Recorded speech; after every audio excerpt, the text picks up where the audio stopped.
Life moves fast. All it takes is one tiny, seemingly unimportant moment on one normal, seemingly boring day for your entire life to change. And because of that, it can feel as if you have absolutely zero control over your life. And sure, to some degree you don't. There's always going to be some uncontrollable factors that are contributing to outcomes in your life. But the outcomes affected by things that you can't control aren't the major levers that dictate your life. The major levers that dictate your life are controlled by you. Your mind dictates your perception of life. Your actions dictate the results you get in every area of life.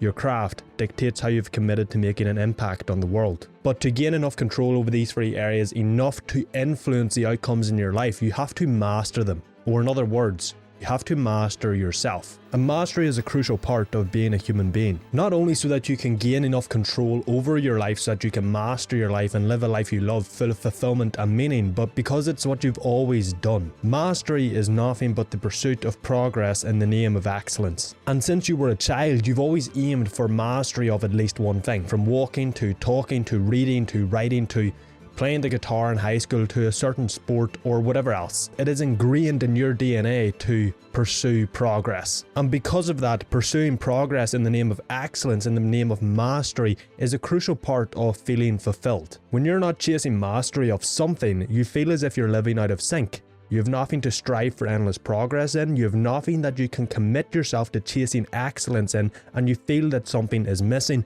Because it is. Without the pursuit of mastery, and especially mastery of yourself, you lack a commitment to progress. And if you don't have progress, you can't get results. If you can't get results, you can't achieve your goals. If you can't achieve your goals, you eventually stop setting them. And if you stop setting your goals, you stop creating both long-term macro and short-term micro direction. So you lack clarity on where you want to go, what you want to achieve. And so you end up feeling lost, and you stop shouldering the responsibility that is required of you to reach the level that is necessary for you to achieve your goals. You stop progressing. Mastery incites direction, responsibility, progress, and meaning. Without it, you're living out of sync and life spirals uncontrollably around you. And if you have any desire to live a life that you love, however that looks for you, you need to master your life. And to master your life, you have to master yourself. Mastery. The more worthwhile something is to achieve, the more difficult the mountain is to climb. So with mastery being arguably one of the most important and worthwhile achievements since you're a human being, it's going to be damn hard to accomplish, and that's why most people never get anywhere close to it. But yet, the process is relatively simple. If you want to master anything, there are 4 real steps that you have to follow. Innate curiosity. If you want to master anything, it has to be something that you're innately curious about, that you're interested in. And yes, there's obviously an argument for not pursuing your passion, and I'm not telling you that you have to pursue your passion, but if you want to master something, you have to be interested in, because if you're trying to master something that you're not interested in, if it doesn't grab you, you will not be able to master it. Every single person who has ever mastered anything has been entirely obsessed with that thing. It grabbed them, and instead of fighting back like most people, they leaned into it and followed it. They let it grab them and they dived deep. Remember, mastery is going to be one of the hardest and longest pursuits of your life. So why would you try to master something that you don't enjoy, that you're not interested in? If you do, you'll end up hating the journey. And since your life is simply just the journey, it's just a culmination of journeys towards certain goals and outcomes that you desire, you're going to end up hating your life, and you'll not be able to master it. You'll not be willing or able to commit yourself enough to it, to give it the necessary respect or effort that it needs for you to master it. If you want to master something, it has to grab you. Daily practice. Remember, mastery is the pursuit of progress in the name of excellence. And to create progress in any field, you need to advance towards your goals. To advance towards your goals, you have to rise that bit closer to the level of your goals. That requires an excess of energy, which can only be created by you putting out energy into the world by creating value in the form of the work. You have to practice, and it has to be daily. Mastery is absolutely impossible without both momentum and compounding. And if you don't do the damn work every single day, you don't get that tiny bit better every single day, and so you don't build momentum or experience compounding. If you want to master something, do the damn work, do it daily, and aim to get 1% better every single time. Knowledge acquisition. A lot of mastery comes down to expanding your skill set in that particular area so that you can take better actions, get better results, and make more progress. But expanding your skill set can come down to two factors. The first is daily practice. The second is expanding your knowledge base so that you can take more informed action when you're actually doing the work. The more better knowledge you have in a particular area, the more informed actions you will take when you're doing the work. So you will be able to make more progress faster, get better results, gain more experience, and because you're gaining more experience, you will learn through that experience, which sort of creates this compounding cycle of expanding both your knowledge base, your skill base, and the results that you get. So undoubtedly one of the best ways to learn is through experience, through action. But you should also be dedicating time to expanding your knowledge base through courses, books, mentors, podcasts, or whatever else. Without this, you're limiting the quality of your work, slowing down your journey toward mastery. The long game. You are not going to master anything in 1 month, 6 months, 1 year, heck, probably not even 2 years. Mastery is a long-term game, hence why most people don't play it and most people don't reap the rewards. But if you're able to commit yourself to chasing mastery for the rest of your life, yes,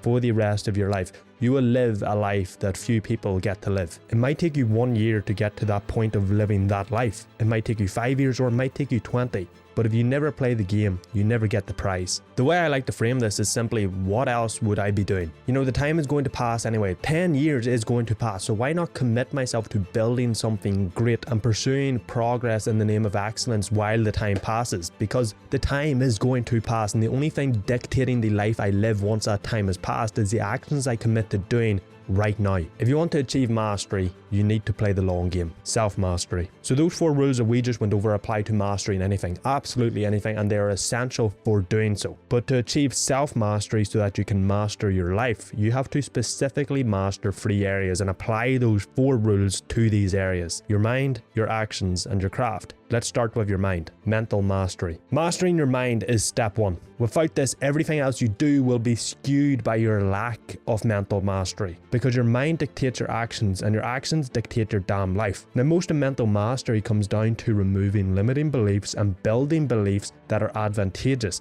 This isn't an easy process, but it is simple. First, you have to understand what a mindset or a belief actually is. It's simply a way that you view the world or an aspect of it that was formed through repeated experience. Every single belief or mindset you have was formed because something happened that repeatedly showed you that this is the way the world is. But with that, removing limiting mindsets and beliefs involves 2 steps. Identifying the belief. There's no easy way to do this other than introspection around opportunities that you always shy away from and the way you talk to yourself about certain situations, creating evidence that the belief isn't true. Now, this has 2 facets. You can either go and find evidence out there in the world. For example, if you have a money scarcity mindset, you can go and look at how many Rolexes are sold every year. Or you can go out there and create the evidence in your own life, which is obviously the better option. Either way, whichever you decide to do, every single time you find or create a bit of evidence, write it down in a notes document. So at the top of the notes document, you write the mindset that you're either trying to build or the mindset that you're trying to remove, and underneath it, you add in evidence that you find or create that the mindset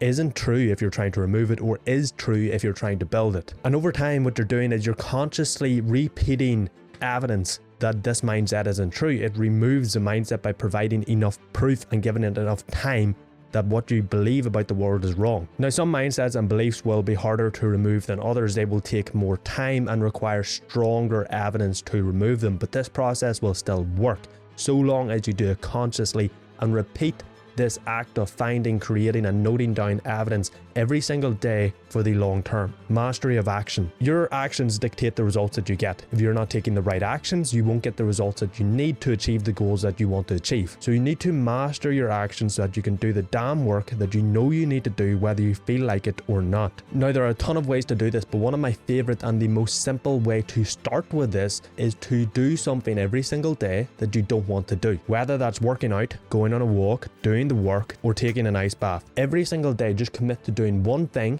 that you don't want to do. Over time, after 1, 2, 3 weeks, you can add in a second thing. And after a couple of weeks, you can add in a third thing, right? And by doing this, your mind doesn't want to do that thing, but you are taking control, doing it anyway, And as you build up over time, because you should start small, you build up over time, you're building this level of self-mastery that you can transfer to every single area of your life, improving your ability to master your actions and do the damn work. This is super simple, but it is step one to mastering your actions and is foundational for it. Mastery of craft. Mastery of craft is simple. We've actually already covered it. The 4 rules of mastery that we went over at the start are exactly how you master your craft. You follow your curiosities, you practice daily, you acquire knowledge, and you play the long game. That is literally it. It is that simple. But the hard part is actually doing it. The hard part is sticking to it, especially over the long run, consistently. Which is why mastering your mind and actions is so important, because without them, you are screwed. Without the mastery of yourself, you cannot